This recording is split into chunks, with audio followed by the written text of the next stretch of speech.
welcome. I'm sharing with you some tips around early postnatal deep core and pelvic floor recovery. So I'm really talking here about those early recovery phases, that first 6 weeks, and how I would recommend to take care of the deep core and the pelvic floor. So the main thing around this first 6 weeks is really it's an opportunity for rest and for the body to undergo significant changes. So the rest is perhaps one of the most challenging things that we will find as new mothers, particularly depending on our personality, our support networks, how our baby is, and there's lots of different things that would influence how we can rest our body in these early postnatal phases. But there are some ways in which, once you are aware, you can support yourself to give yourself that best opportunity for rest. And so one of the first things I would say to women is that if help and support is available, to receive that help or be open to receiving that help and support. So what does that mean? If, for example, someone is willing to help you lift heavy items, perhaps your partner is there to actually help lift baby in from the capsule or the capsule into the car, for example, do the washing, things like that. And it doesn't mean that you're not capable. It doesn't mean that these are things that you would need to restrict yourself from doing. It means that in these early phases, as the pelvic floor and the deep core is recovering in a significant way, that there are times when you can receive that help and then still be very capable within your body, but you're giving that yourself that opportunity for rest. Another beautiful one to help incorporate rest into your day-to-day is to find some time where you can lay down whilst feeding baby. So whether you're breastfeeding or not, if you can take some time to actually lay down, and it might not feel comfortable whilst you're feeding, so you might choose another opportune time. But it's really about taking that gravitational pressure off the deep core and the pelvic floor. So this is important whether you gave birth via C-section or if you had vaginal delivery. We still really want to care for our deep core and pelvic floor regardless. And so having that time off your feet, giving yourself time to lay down and take away that gravitational pull is really beneficial. Another one is to be aware of the knack. And I've explained about the knack in other videos or another video in this series, which is really that preparatory squeeze and lift of the pelvic floor to help prepare for a particular task or activity. So for example, if you're going to lift baby or you're lifting the capsule and putting baby into the car, to prepare for that, it's a pelvic floor squeeze and lift, or squeeze around the anus is the best cue, and then lift baby, do the action, and then once you've completed the action, then to allow the muscles to relax. I explained this in the other video, but one of the most important things with this technique is to match the tension to the task. So you don't need to overcook the cues, you don't need to overdo that squeeze and lift. You only need to match the tension of what it is that you're about to do. The other ergonomic type things for deep core and pelvic floor care is to try and keep things at your level that feels really comfortable in terms of your posture. So for bathing baby, for example, trying our best not to have to do it leaning over a bathtub into a baby bath and putting ourselves in this really crouched over position where it's more work for our body. And for example, placing that onto a bench top so that you can move and work in a more, neutral position where you're not having to lean over particular things. Using, it doesn't necessarily have to be a change table, but a reasonable height, so bench level, where then you're able to change baby without having to be in a hunched over changing on the floor position. It doesn't mean that it's wrong to do and use your body in those other ways. It just means if you have some opportunistic times where you can give yourself that relative rest, then that is something that I would recommend. The other thing is around movement, and particularly if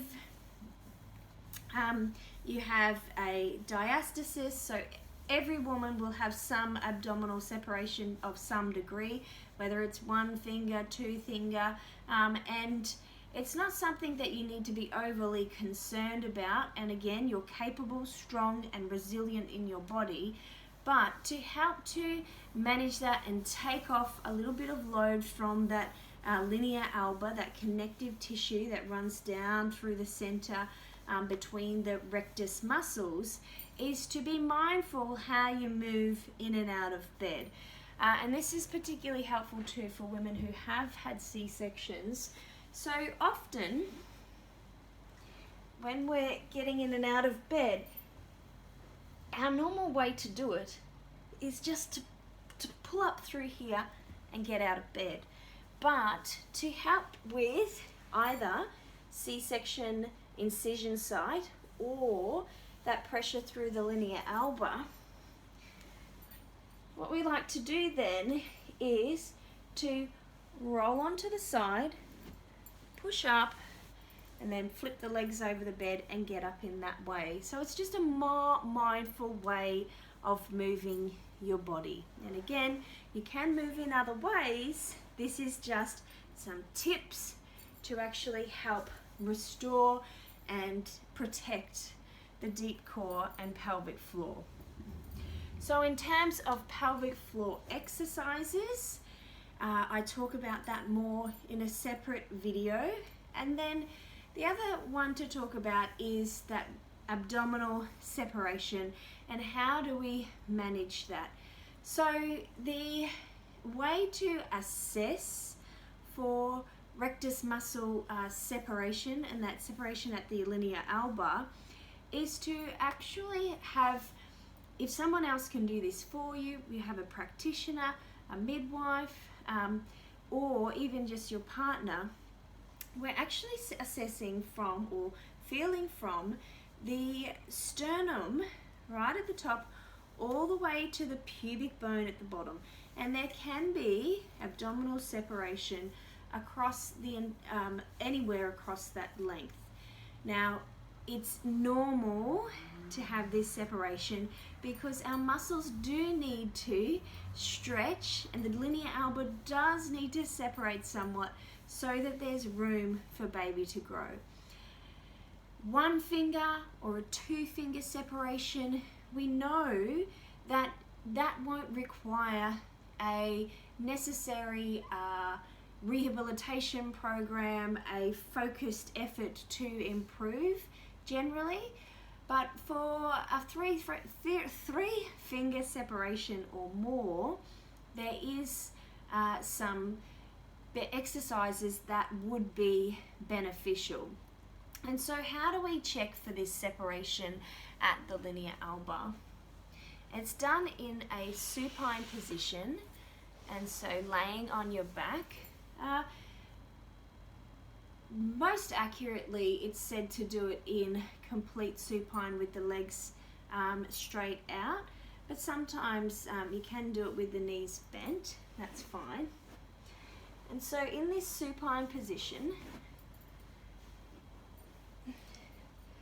we can first just have a feel across the length of the linea alba and see what can we notice and what can we feel in terms of tension or firmness is perhaps a good word to use across the length of the linea alba. And so we're just feeling through the center. And then there might be a point where you can feel a little bit more softness. And then what we do is we do a chin tuck, and then you're pressing again and feeling across the length of the linea alba. And you might find a point of that softness. So rather than feeling really firm like the tip of your nose, it might feel more like the side of your cheek. And what generally happens is as we do this chin tuck and lift, it's not a full crunch, the muscles actually come together. And so we can feel that separation. We can see if it's a 1 finger or 2 finger as the muscles come together. What's that residual separation feel like? And then laying back down. The next part of the assessment is to actually see what happens when you do a pelvic floor squeeze and lift. So notice how it feels when you don't do the pelvic floor squeeze, and then do the squeeze and lift, and again that chin tuck position, and now feeling at that space if you felt that softness or that separation, and see now if you can generate some tension that feels more like the tip of the nose. And so when we talk about diastasis or separation, there's a couple of things that we want to keep in mind. The first being that the closure of the gap is important for some women. They want to have that sensation of the muscles coming back together. From clinical evidence and new research, what we're finding is that for muscular control and for deep core care, what seems to be more important is the ability to create tension across the linea alba. And that's why we do that second part of the assessment. When I do that pelvic floor contraction, do I then create tension across the linea alba? And so in terms of treating this diastasis or managing or helping to improve the diastasis, you can do those little chin tucks as a particular exercise. And there's 2 ways that you can do it. Perhaps you want to focus more so on just doing the chin tuck and the muscles coming back together, because that is what creates that actually happening is by doing that chin tuck and that little lift without it being a full crunch. And so in terms of numbers of repetitions, I would start very low with the numbers. So you might start after, week 1 after birth, from 7 days old, for example, and you're doing sets of 5 chin tucks, and then adding a couple each day as baby gets older. And so there's no real number that is like this has to be the exact number that you do, but adding very incrementally, just a couple of repetitions each day so that you've got more numbers, more times that you're doing that little chin tuck and getting the muscles to come back together. But in addition to that, and more importantly, is to create that tension across the linea alba. And so the chin tucks is one exercise that you can do, and then additionally or separately to that, you can do the chin tucks but thinking about the pelvic floor squeeze. So give yourself some time after birth to recover, in the sense that you don't need to worry about pelvic floor exercises immediately, and wait a little bit of time. Make sure it feels comfortable to do that pelvic floor contraction. And then if it does feel comfortable, you can be mindful, pelvic floor contraction and then that chin tuck. It might be that you focus just on doing the chin tuck as a separate exercise, and then in addition, it's more that pelvic floor squeeze in preparation for movements, more like the knack. And then that will help to protect through the linea alba. So doing that knack action, that preparatory squeeze and lift of the pelvic floor, say before you roll out of bed, before you lift baby, before you lift the capsule, before you lift a load of washing, and keeping in mind you're meeting and matching the tension to the task that you're doing. I talk more in a separate video around exercise during pregnancy and exercise, excuse me, postnatally. And that, in that video, I'll share a little bit more around posture and positions, but keeping in mind that with the deep core care postnatally, what we often tend to do as mothers is have a residual posture from pregnancy where we tuck our little our bum under, and the rib cage is more, and I'm exaggerating here, back behind the pelvis. And so we could imagine if we have a separation here, diastasis, that with that position, this preferential position, it's giving opportunity for that diastasis to stay open or stretched, if we want to say that. And so this position isn't wrong. It's not something that you need to be concerned about or worried about. But if, you can imagine I'm not pregnant anymore and I've got baby and I really prefer this bum tuck position. If I spend a lot of my hours of my day in this position and I do have a diastasis, it's going to be challenging just to do some exercises that's going to combat this everyday, all day or many hours of my day posture. So what is then the way to combat that is to actually just shift your posture slightly. So it might be the cue to untuck your bum or shift the rib cage forward for some of your time in the day. So it doesn't mean that you need this to be the full focus of your mind, that you need to worry about the times that you've spent holding baby with your bum tucked under and your rib cage shifted back.